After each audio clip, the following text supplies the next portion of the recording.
Hello friends, welcome to my YouTube channel learn with mind map by Mamta Verma. So friends, आज के इस class के अंदर हम डिस्कशन करने वाले हैं गवर्नमेंट ऑफ इंडिया एक्ट जो कि 1935 में आ चुका था। अब आप बोलोगे जो गवर्नमेंट ऑफ इंडिया एक्ट 1935 में आया, ये किसका रिजल्ट था? क्योंकि इससे पहले क्या हो चुका भाई, इससे पहले आपकी राउंड टेबल कॉन्फ्रेंस हो चुकी है, वो भी कितनी थी। जो आपकी फर्स्ट राउंड टेबल कॉन्फ्रेंस थी वो जो आपकी कांग्रेस पार्टी थी उसने बायकॉट की थी। कौन से सेशन में? लाहौर सेशन में। ठीक है भाई।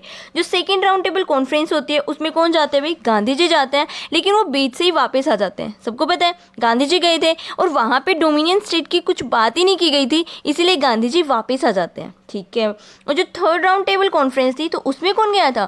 थर्ड राउंड टेबल कॉन्फ्रेंस में कांग्रेस नहीं गई थी।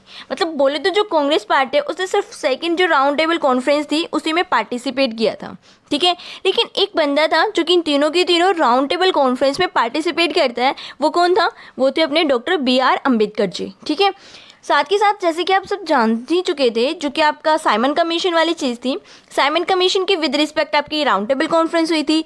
राउंड टेबल का जो रिजल्ट आया था वो तो गवर्नमेंट ऑफ इंडिया एक्ट 1935 वाला। अब तक जो इससे पहले जितने भी एक्ट्स आए हैं वो इतने लेंथी, वो इतने बड़े नहीं थे जितना 1935 वाला है। जो इसकी कुछ और भी ज़्यादा इंपॉर्टेंट चीज़ें हैं, जो इसका मेन रोल है अपनी पॉलिटी के अंदर, वो हम अपनी वहीं की क्लासेस में कंप्लीट करेंगे। सो यहाँ पे इस एक्ट के विद रिस्पेक्ट जो भी आपके क्वेश्चंस आने वाले हैं, जो भी इंपॉर्टेंट पॉइंट्स थे वो हम डिस्कशन करेंगे।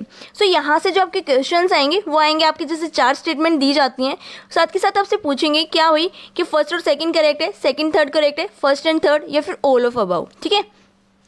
तो कुछ इस तरह से यहाँ से आपके क्वेश्चंस बिल्कुल अराइज होएगा। एक तो 100% है कि यहाँ से आपका आएगा ही आएगा। सो इस कंप्लीट लेक्चर को ज़्यादा अच्छे से ज़रूर देखिएगा, और साथ ही साथ जो भी आपके यहाँ से क्वेश्चंस बनते हैं, जो भी स्टेटमेंट वाली फॉर्म है, वो आप चीज़ें याद रखिए, अपने माइंड में बिल्कुल फिट कर लें। साथ के साथ जैसे कि आप सब जानते ही होंगे, जो कंप्लीट कोर्स रहा है अपना, ये बिल्कुल फ्री ऑफ कॉस्ट है। और जो आपके UPSC, EPFO और SSC जो भी एग्जाम्स को कंडक्ट करते हैं उन सब के लिए सफिशिएंट है NF है। इससे बाहर आपका कुछ भी नहीं आने वाला। ठीक है। हिस्ट्री एंड पॉलिटी की आपकी क्लासेस स्टार्ट है, PDF आपको टेलीग्राम चैनल पे मिल जाती हैं। साथ के साथ जो आपकी क्विज हैं वो भी वहीं पे होती हैं। सो बात करते हैं गवर्नमेंट ऑफ इंडिया एक्ट जो कि 1935 में आता है। ठीक है भाई। 1935 में क्या आया था? गवर्नमेंट ऑफ इंडिया एक्ट आया था अप्रोक्सीमेट अगस्त के पास में। ठीक है।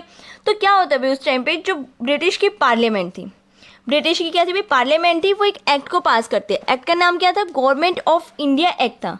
कौन सा वाला? 1935 वाला। ठीक है भाई। ये सबसे बड़ा एक्ट है, सबको पता है। और जो ब्रिटिश ईस्ट इंडिया थी, अब इससे पहले क्या हुआ था भाई, जो गांधी जी थे सेकेंड राउंड टेबल कॉन्फ्रेंस से जब वो वापस आते हैं तो क्या अनाउंस करते हैं? सिविल डिसओबीडियंस मूवमेंट को लॉन्च करते हैं। लेकिन जो वहाँ का एक वॉइस रॉय था वो पहले से ही जानता था कि गांधी जी कुछ ऐसा करने वाले हैं, तो पहले से प्लानिंग करके गांधी जी को अरेस्ट कर लेते हैं, जेल में डाल देते हैं। सबको पता था। तो यहाँ पे जो गांधी जी का सिविल डिसोबीडियंस मूवमेंट था वो लॉन्च तो हुआ, बट वो सक्सेसफुल नहीं हुआ। तो अब तक जो गांधी जी ने जितने भी सिविल डिसोबीडियंस मूवमेंट को लॉन्च किया है वो सक्सेसफुल नहीं हुए, आप सब जानते हैं। ठीक है भाई, नहीं हुए तो अब जो बंदे हैं उनके अंदर गुस्सा तो आएगा। ठीक है भाई, ये भी आएगा। तो ब्रिटिशर्स क्या सोचते हैं कि जो यहाँ पे जो इंडियंस हैं उनको क्या करें, बहला फुसला के या फिर कुछ कैरेट की फॉर्म में देके इन्हें चुप कराया जाए। ठीक है। वो ऐसे ही करते थे ना, कैरेट एंड स्टिक पॉलिसी। तो यहाँ पे वो कैरेट देंगे एंड देन स्टिक का वो आगे भी काम करेंगे। ठीक है। तो क्या करते हैं भाई, जो अपना 1935 वाला एक्ट है, सबसे बिगेस्ट एक्ट है, वो कैरेट की फॉर्म में ब्रिटिशर्स हमें देते हैं, जिसके अंदर 34 सेक्शन होते हैं और 10 शेड्यूल होते हैं। अब आप देख सकते हो 10 शेड्यूल। अपना इंडियन का कॉन्स्टिट्यूशन पॉलिटी की क्लास में देखना कितने शेड्यूल हैं एंड कितने इसमें सेक्शन इंटू आर्टिकल्स वगैरह हैं। ठीक है। अब यहाँ पे क्या बोला गया? 321 सेक्शन है एंड 10 शेड्यूल है। ठीक है भाई। तो ये जो अपना 1935 वाला एक्ट आया था, ये बर्मा का और जो अपना इंडिया का है दोनों का जॉइंट आया था, लेकिन बाद में सेपरेट कर दिए गए थे। बर्मा वाला वहाँ पे अप्लाई हुआ एंड इंडिया वाला यहाँ पे। ठीक है भाई। उसके बाद जो कांग्रेस पार्टी थी वो क्या करते हैं, इस पूरे के पूरे को रिजेक्ट कर देते। किसको भाई? 1935 वाला जो एक्ट आता है उसको रिजेक्ट कर देते। क्यों करते हैं? क्योंकि यहाँ पे वो बोलते हैं कि जो भी आप ये रिफॉर्म लेके आ रहे हो ना, जो भी आप ये एक्ट वगैरह लेके आते हो, हमें बिल्कुल पसंद नहीं है। हमें जो यहाँ पे इम्प्लीमेंट करना होगा वो हम खुद डिसाइड करेंगे, हम आपके अकॉर्डिंग नहीं चलेंगे। तो ओवरऑल सी बात है, क्या हुआ यहाँ पे कॉन्स्टिट्यूशन असेंबली की यहाँ पे फॉर्मेशन करने के लिए बोला गया कि हम क्या करेंगे, अपने अलग से ग्रुप, अपना एक अलग से क्या बनाएंगे, कॉन्स्टिट्यूशन असेंबली बनाएंगे। कब? 1935 में बोला। लेकिन सबसे पहले कि कब और क्या बात हुई थी भाई, एक एम.एन. रॉय नाम का एक बंदा था जो कि एडवाइस करता है कब 1934 के अंदर कि आप अपनी अलग से क्या बनाओ, कॉन्स्टिट्यूशन असेंबली बनाओ। लेकिन इम्प्लीमेंट कब करते हैं कांग्रेस वाले, 1935 में, मतलब 1 साल बाद। ठीक है, तो इसके कुछ फीचर्स को जान लेते हैं कि जो 1935 वाला एक्ट था उसके फीचर्स क्या क्या थे।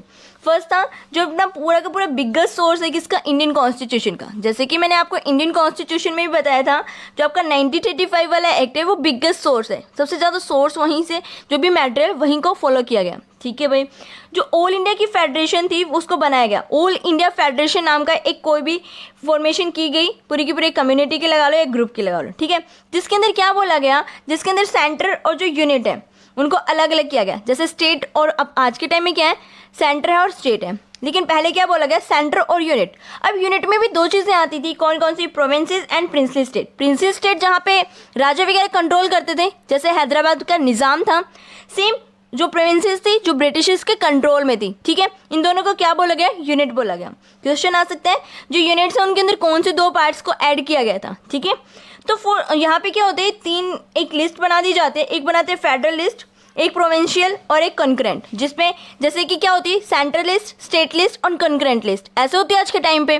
पहले क्या थी, फेडरल लिस्ट बनाई गई किसके लिए, सेंटर के लिए। प्रोविंशियल जो लिस्ट बनाई गई किसके लिए, प्रिंसली स्टेट और प्रोविंसेस के लिए। और कंकरेंट लिस्ट क्या भाई, जिसमें दोनों ऐड कर सकते हैं। ठीक है भाई, अब क्या होता है भाई, जो any subject not mention in the list the residue power to make the law rest with voice right. इन्होंने बोला कि यहाँ पे जो आपकी फेडरल थी, यहाँ पे आपके जो प्रोविंशियल्स के लिए थे और कॉन्करेंट लिए थे, जो यहाँ पे लॉ नहीं बना पाएंगे वो डायरेक्ट सब्जेक्ट्स यहाँ पे आएंगे और उन पे लॉ कौन बनाएगा, वॉइस रॉय बनाएगा। तो ओवरऑल यहाँ पे साफ साफ क्या बोला गया, जो सेंटर है और जो आपके यूनिट्स हैं, अगर वो इन पे लॉ नहीं बना पाते कुछ सब्जेक्ट्स पे, तो उन पे डायरेक्ट लॉ कौन बनाएगा, वॉइस रॉय बनाएगा। तो उस पर क्या दी गई, एक रेजिड्यू पावर दी गई उसको रेस्ट ऑफ द सब्जेक्ट्स पे लॉ बनाने के लिए। ठीक है, ये था यहाँ पे ऑल इंडिया फेडरेशन जो थी वो आती है, एक सीधी सी बात है यहाँ पे वो पिक्चर में आते हैं, लेकिन इस ऑल इंडिया फेडरेशन को कोई भी ज्वाइन नहीं करता, कोई भी इम्प्लीमेंटेशन नहीं होता। ठीक है, उसके बाद बात करते हैं डार्ची। डार्ची क्या होती है भाई, आपका जो पहले वाला एक्ट आया था कौन सा, 1919 वाला, 1919 वाला एक्ट आया था, उसके अंदर एक डार्ची विंडो से क्या बोला गया था कि जो आपके गवर्नर्स हैं उसके पास 2 लिस्ट होती थी, एक होती थी क्या, रिजर्व्ड, एक होती थी ट्रांसफॉर्म। जो रिजर्व वाली लिस्ट होती थी ना, उसमें जो गवर्नर है वो बिना लेजिस्लेटिव काउंसिल असेंबली के वो अपने लॉज को बना सकता था, मतलब अपने थ्रू, उसे कोई रिक्वायरमेंट नहीं थी उस असेंबली की। ठीक है भाई, लेकिन इस डार्ची को अबॉलिश कर दिया गया, कहाँ से, आपके गवर्नर्स के पास से। गवर्नर कहाँ होते थे, स्टेट में या सेंटर में, वह आप कमेंट सेक्शन में बताना। अब क्या हुआ, डार्ची को वहाँ से अबॉलिश कर दिया गया और किसके पास रख दी वो पूरी की पूरी डार्ची, आपके वॉइस रॉय से। वॉइस रॉय क्या करेगा, वॉइस रॉय को ये पावर दी गई कि आपको क्या करना है भाई, आप यहाँ पे अपनी जो वो 2 कैटेगरी है, ट्रांसफर और रिजर्व, किसके लिए बोल दी, वॉइस रॉय के लिए। अब बोला गया कि जो आपकी रिजर्व है उसमें आप डायरेक्ट लॉ को बना सकते हो, बिना किसके, लेजिस्लेचर के, बिना लेजिस्लेचर की हेल्प के आप डायरेक्ट लॉ को बना सकते हो। मतलब यहाँ पे कंसल्ट जो थी वो गवर्नर को क्या हुई, करनी पड़ेगी, लेकिन वॉइस रॉय के यहाँ पे जो कंसल्ट करने का एक मैटर था वो काट दिया गया। आपको नहीं समझ में आया तो क्या हुआ भाई, अब देखो अब क्या हुआ, तो यहाँ पे वॉइस रॉय था, वॉइस रॉय को क्या करना पड़ेगा, अब डायरेक्ट लॉ क्या बना सकता है, लॉ को बना सकता है बिना किसके, लेजिस्लेचर के। ठीक है, गवर्नर को क्या करना पड़ेगा, अपनी असेंबली से बात करनी पड़ेगी और उनसे कंसल्ट करनी पड़ेगी। ठीक है, अब क्या हुआ आगे, आगे क्या होता है, एक बाई कैमरल लेजिस्लेचर को यहाँ पे इम्प्लीमेंट किया गया। Bicameral legislature mean to say, जैसे कि आपकी सेंटर और स्टेट के अंदर असेंबली भी होती है और काउंसिल भी। ठीक है, कुछ इस तरह से है। तो यहाँ पे क्या बोला गया, जो टोटल 11 है उनमें से जो 6 अपनी अलग अलग जगह हैं वहाँ पे क्या होगी, दोनों चीज़ों को इम्प्लीमेंट किया जाएगा। कैसे, Bengal, Bombay, Madras, Bihar, Assam and United Provinces. ठीक है, यूपी उस टाइम पे उत्तर प्रदेश ना होके यूनाइटेड प्रोविंसेस था। ठीक है, तो यहाँ पे इन जगह पे क्या किया गया, यहाँ पे दोनों की दोनों चीज़ों को इम्प्लीमेंट किया गया। बाई कैमरल हो गया, बाई कैमरल का मतलब आप जानते हो, प्रीवियस वीडियोस के अंदर मैं डिस्कशन कर चुकी हूँ। तो बात हो गया क्या, डार्ची को था जो शिफ्ट कर दिया गया कहाँ पे, सेंटर के पास में, जो कि मैं आपको बता चुकी हूँ। ठीक है, डार्ची को शिफ्ट कर दिया गया सेंटर के पास में। Will have the transfer the reserved subjects voice Roy without consult of legislature. जो आपका वॉइस रॉय होगा उसको जो अपने रिजर्व सब्जेक्ट हैं उसके लिए कोई भी कंसल्ट करने के लिए ज़रूरत नहीं होगी, वो डायरेक्ट लॉज को बना सकता है। ठीक है, उसके बाद क्या है, ये भी आपकी पिक्चर में नहीं आता है, ये भी इम्प्लीमेंट नहीं होता है।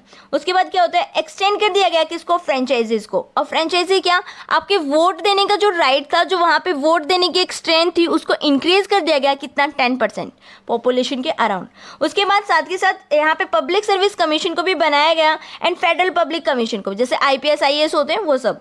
देन उसके बाद जो यहाँ पे प्रोविंशियल था, PSC की फॉर्मेशन की गई और एक कुछ ज्वाइंट PSC भी बनाया गया। वो क्यों, क्योंकि कुछ आपके छोटे छोटे एरियाज थे, उन सब 2-3 का कंबाइन करके आपका एक ज्वाइंट PSC की फॉर्मेशन की गई। ठीक है, कि भाई आपकी जो ज्वाइंट है वो आप कर सकते हो। उसके बाद यहाँ पे एक फेडरल कोर्ट की भी फॉर्मेशन की गई, कहाँ पे, दिल्ली के अंदर एक फेडरेशन कोर्ट, एक क्या फेडरल कोर्ट की फॉर्मेशन की गई, कहाँ, दिल्ली के अंदर। और इसको कब बनाया गया, 1937 में। ठीक है, 1935 के एक्ट में बोला गया था, 1937 में बनाया गया। और जो आज के टाइम का क्या है, सुप्रीम कोर्ट है इंडिया का, जो आज के टाइम में क्या है, सुप्रीम कोर्ट है। और कब बना था, 1937 में बना था। और आज के टाइम में क्या भाई, सुप्रीम कोर्ट है इंडिया का। ठीक है, इतनी चीज़ें क्लियर। नेक्स्ट आता है जो काउंसिल ऑफ स्टेट थी, वहाँ पे क्या बोला गया, earlier the secretary of state but it is abolish.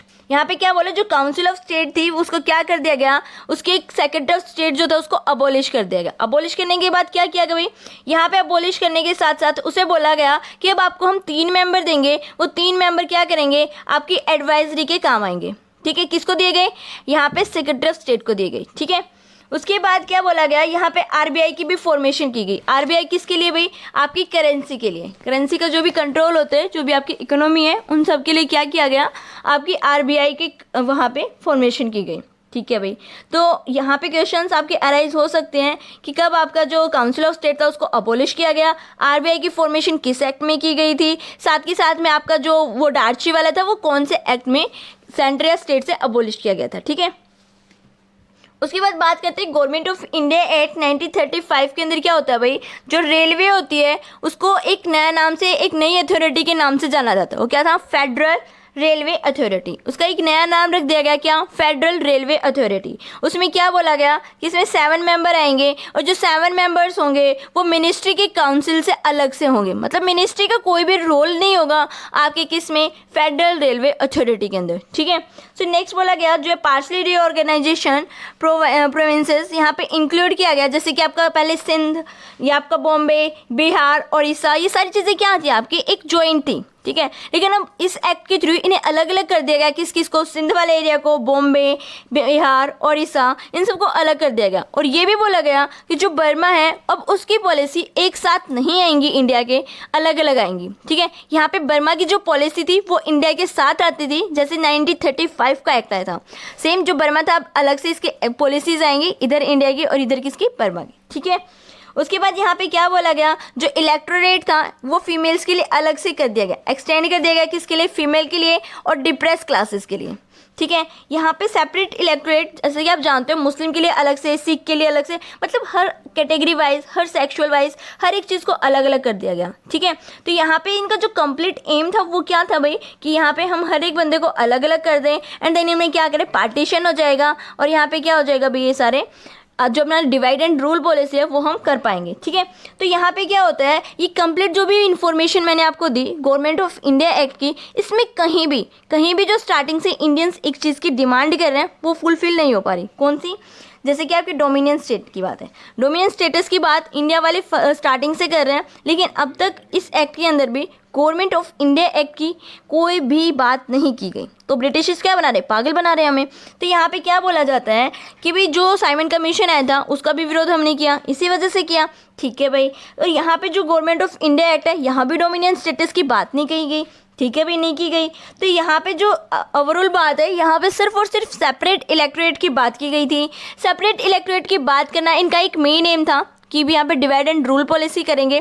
साथ के साथ में यहाँ पे जवाहरलाल नेहरू जी एक बात बोलते हैं, क्या बोलते हैं कि ऑल ब्रेक्स नो इंजन। यहाँ पे सिर्फ ब्रेक ही ब्रेक लगाने के लिए, इंजन नहीं है। तो यहाँ पे बात किसने बोली थी, जवाहरलाल नेहरू जी ने बात बोली थी कि यहाँ पे ऑल ब्रेक्स नो इंजन। ठीक है, सो यहाँ पे जो ओवरऑल हमने देखा कि इस पूरी की पूरी गवर्नमेंट ऑफ इंडिया के अंदर डोमिनियन स्टेटस की कोई बात नहीं है। तो ये भी क्वेश्चन आता है कि जो 1935 वाला एक्ट है क्या उसके अंदर डोमिनियन स्टेटस की बात की गई थी, येस और नो। ठीक है, ये सारा के सारा अपने गवर्नमेंट ऑफ इंडिया एक्ट है जो कि हमने सेपरेट से कंप्लीट किया है। सो इसको आप अच्छे से देख लेना। जो भी स्टेटमेंट के विद रिस्पेक्ट आपके क्वेश्चंस अराइज होते हैं उनको आप क्लिक कर सकते हो। सो फ्रेंड नेक्स्ट वीडियो के अंदर हम बात करने वाले हैं अपनी कांग्रेस पार्टी के अंदर, ठीक है, जो भी वहाँ पे कांग्रेस पार्टी के अंदर क्या क्या चीज़ें चेंज होने वाली हैं और वहाँ पे क्या आगे रोल प्ले करेगी कांग्रेस पार्टी, ठीक है। सो बात करते हैं अपने नेक्स्ट वीडियो के अंदर। So thank you everyone. अगर आपको वीडियो अच्छी लगती है तो लाइक करें, शेयर करें अपने फ्रेंड्स के साथ में और साथ के साथ इस चैनल को जरूर सपोर्ट करें।